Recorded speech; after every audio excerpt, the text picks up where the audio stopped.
Достар, қайырлы күн. Бүгін бізде Mercedes 210-дық. Проблема бізде в общем осындай. Кілт ашамыз, ешқандай чек, ештеңе жанбайды. Стартерді қумайды міне, бүйтіп. Қыздырған кезде стартерді қумайды. В общем, диагностика барысында қазір қараймыз, диагностика не болып тұрғанын білеміз. Содан кейін қорытындыға келетін боламыз. Диагностикада бізде зажигание ашпай тұр, чек жанбай тұр.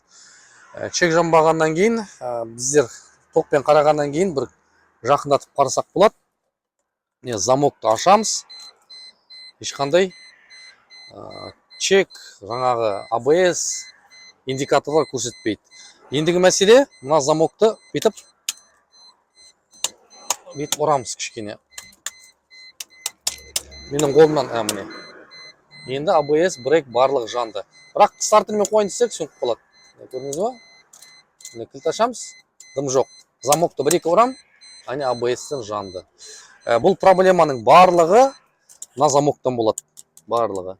Осы замокты қазір ауыстырып көреміз. Бізде бұл замок бар, соны салып, стартерге команда шыға ма, шықпай ма, сосын чектер жана ма, жанбай ма, соны білетін боламыз. Бірақ бастапқы проблеманың барлығы мына замоктан болып тұр. Замогымызды ауыстырдық. Замок мынау. Өзінің істемей қалған. Жаңа көрдіңіз ғой видеода қандай болып тұрғанын. Мынаны мында қоямыз. Мынаны мында салып көреміз.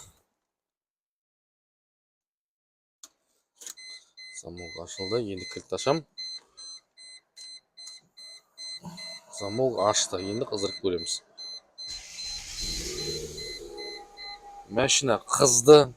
Бәрін нормально істеп тұр. Кешегі проблема замоктан болды. Сондықтан осындай проблема кездесіп жатса, замок пен кілтін алып келсеңіз болады. Мен қарап бере аламын, диагностикасы тегін, консультациясы тегін, содан кейін көретін боламыз. Кейде андай ситуациялары болады, басқа жерге барады, замок пен кілтін апарады, кілт жасайтындар толы Мерседеске. Бірақ олар кілт жасап береді да, ар жағы мынандай барады да, иесі кілтін жасатады, ана кілттен болды деп жалған ақпаратпен, сосын машинге барып салса, замок ашпайды. Жаңағындай болып тұр осындай. Сол себептен бірінші тексертіп алың, кілт жасап жетсеміз әр уақытта бірінші проблемасын біліп, содан кейін жөндеген дұрыс болады. Осылай міне. Машина қызды.